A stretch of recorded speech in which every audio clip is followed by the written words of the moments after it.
On a cold, dreary day in November, as the trees shed what is left of its leaves and the sunny blue skies are replaced by gray clouds and bone-chilling wind, there is a familiar sound that resonates throughout the state of Indiana. At Homestead High School in Fort Wayne, Indiana, those sounds not only mark the beginning of basketball season, but also the beginning of something that the community has been able to hang its hat on the last 10 years, the state of Indiana's most successful boys and girls high school basketball programs. But it wasn't always that successful. Back 17, 18, 19 years ago, we weren't very good. The program I took over wasn't very good as far as a win-loss record. And I think a lot of people just kind of expected us, just to be average every year. And now we're kind of expected to be pretty good every year, which is great, and we love that.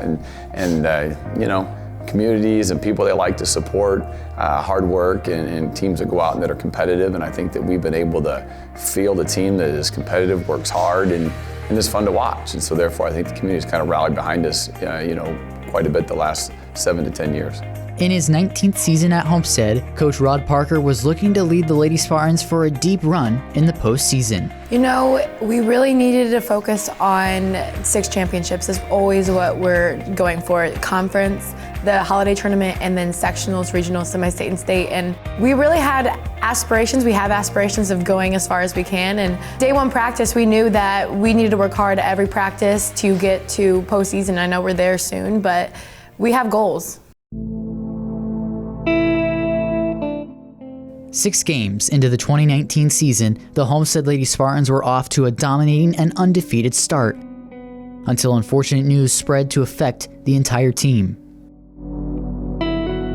It was a lot. It came really fast, but my family really took it as the new normal. We really knew that he is a fighter. He is one of the strongest people I know, and actually, until he was diagnosed with cancer, he's never been sick.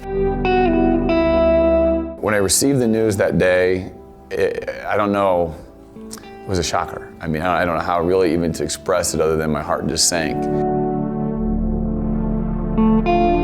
Cancer is unfortunately something that impacts so many people.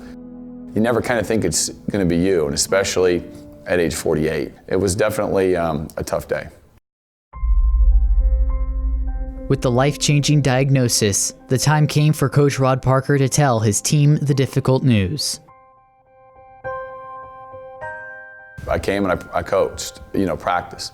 At the end of practice then, I called him into a room and we kind of sat down and I explained my situation. And there were emotions on both sides there, definitely. And I said, this is just one of those opportunities to get stronger. They have a good relationship with my father as well. They're my family, and they really were able to be there for me through it all.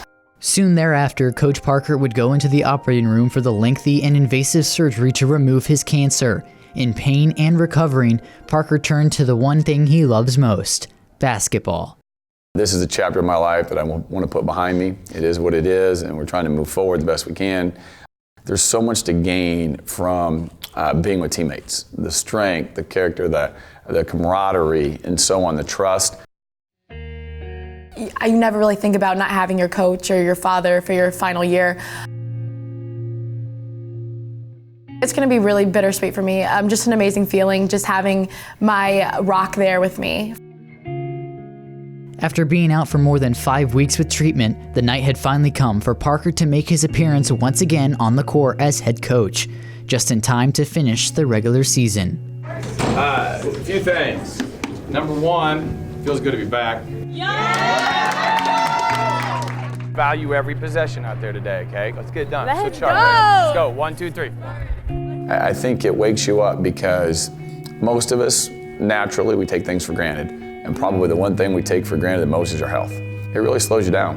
It makes you reflect a little bit. But for now, the journey continues as the most dominant basketball program in the state chases after the postseason.